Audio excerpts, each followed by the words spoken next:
Saint Anselm's Proslogion, a delightful little book from the 11th century from a Christian medieval philosopher and theologian.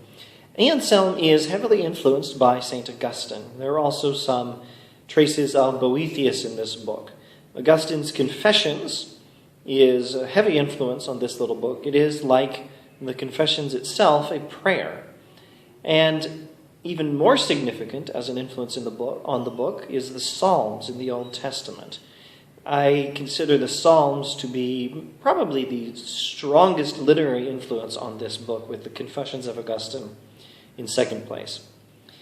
Now, this book is fairly well known among professional philosophers, at least the second and third chapter. The second and third chapter of the book give us the famous or the infamous ontological argument, which is always fun for philosophers to work with or play with, to attempt to figure out, to refute, and in some cases to defend, usually after reworking it. Philosophers generally agree that Anselm's ontological argument for the existence of God is flawed, as he gives it. But there are professional philosophers defending different versions of the ontological argument that they think are pretty solid. Unfortunately, most people neglect the rest of the book. There are 26 chapters, and they're also quite rewarding. Before making any comments on the rest of the book, it's necessary to say two things about the book as a whole. The theme of the book, the motto of the book, what Anselm considered as the title for his book, is Fides Quaerens Intellectum, Latin for faith-seeking understanding. Try not to misunderstand this. It doesn't mean that he has faith without knowledge, and then he attempts to gain knowledge to add it to his faith. This is not at all the medieval way of thinking. The medieval way of thinking is that faith itself is a form of knowledge. It helps to review the Latin term fides. The fides, the Latin word for faith, just means trust. And in fact, if you consult the English dictionary, I think you'll find that the word, or the notion at least, of trust is one of the foremost definitions of the English word faith. Trust, seeking understanding. And the way Anselm, following Augustine and various other medieval philosophers think, is that this faith, this trust, is itself a form of knowledge. Just to illustrate the notion here, I myself know that electrons exist, but I don't have the foggiest idea what sort of experiments demonstrate the existence of electrons. I can't remember. I probably studied it years ago in a science course and can no longer recall any of the details. I know electrons exist, but I don't understand the evidence for them very well, and I've never carried out any of those experiments myself. I know they exist entirely by trusting in the testimony of the scientists who have done these experiments and explained to the world their significance. I know electrons exist, and I know it by faith.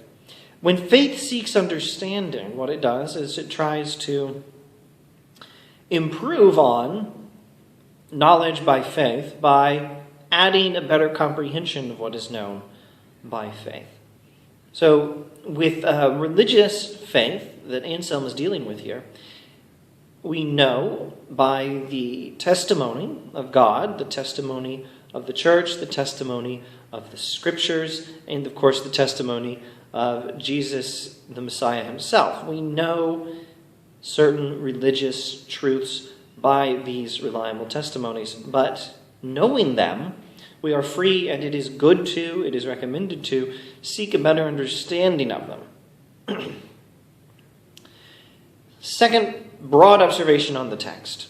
The central idea of the text is the idea that God is the greatest possible being. Now, this means several things. It means God is the greatest being there is. It also means God is the greatest being there ever was or ever will be. But it also means, most importantly, that God is the greatest possible being. It is not even possible for there to be a being greater than God.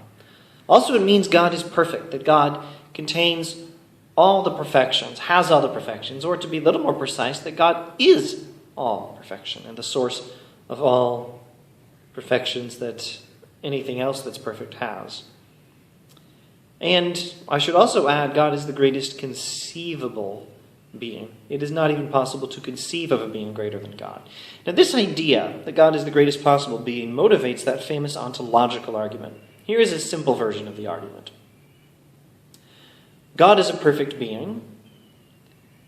Non-existence is an imperfection. Suppose for a moment that God does not exist. From this it follows that a perfect being has an imperfection, which is impossible. Therefore, God does exist.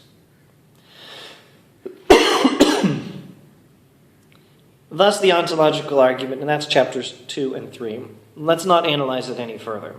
There are resources available, and you should, of course, read the text yourself. And if you find the right edition of the text, you may find famous critiques of the ontological arguments and responses included in the text. Let's move on. The rest of the book is very, very interesting. Anselm proves the existence of God with the ontological argument, and then he does more with this idea that God is the greatest possible being. In chapter 5, he says that God is whatever it is better to be than not to be. And in some later chapters, he answers several philosophical theology puzzles, such as the problem of omnipotence. How is it that God is not capable of telling a lie or doing something else morally wrong, and yet God is all-powerful? An all-powerful being should be able to do anything. Anselm's response to this is that omnipotence, the quality of being all-powerful, is not the quality of being able to do anything. It's the quality of simply having all power. And the ability to tell a lie or do something morally wrong is not a power, but a weakness. Briefly, in some of the other later chapters of the book, Anselm does some other things, a couple of pointers. He defends the idea of divine simplicity. This is the idea that God has no parts. God is a single unified whole. Now, in the medieval way of thinking, when you defend divine simplicity, you get to say that God is whatever God has. And so you get to do this sort of thing. God is good. God has goodness. God is also goodness itself. God is just. God is also justice itself, the source of all goodness and the source of all justice. God is also truth itself, because God is true. God is beauty itself, because God is beautiful. Because God has unity, God is unity itself. And so the true, the good, the beautiful, unity, all of these things are one single unified reality, and that reality is God, the greatest possible being. Anselm also defends the idea of timelessness, the idea that God is outside of time. Once you establish divine simplicity, you can make an argument for timelessness. What exists in time has different parts. There's the part of it located at one moment, and a part of it located at another moment, and a part of it located at another moment, and so on. And therefore, it is not a single unified whole. For something to be a single unified whole, it needs to exist outside of time. Now, this is all well worth studying and contemplating. The book is fairly short and well worth the reading. Briefly, let me say something about the late chapters of the book, particularly chapters 24 and 25. Anselm stirs up devotion in himself and in his readers for God, the greatest possible being. This book, like so many other ancient and medieval books, is meant to heal our souls. It's meant to convert our desires to God, to redirect our desires towards God. We human beings love created things with the love that is due to God, and our hearts need to be straightened out, redirected in the right way. And so Anselm tries to help us and himself love God as we ought to. Here are 3 reasons we ought to love God. Very Anselmian reasons. One reason is God is the greatest possible being, and so God is worthy of honor and devotion and love. God is a perfect being, and so he is worthy of these things. Another reason is we are meant to love God. Anselm looks at the biblical doctrine of creation. We were created by God, and he thinks we were created by God to love God. And we can only be happy doing what we are created to do. We don't stand much of a chance of happiness if we don't live the way we were supposed to live. And we were supposed to live as beings who love God. And then a final reason is God, as the greatest possible being, is able to satisfy all of our desires.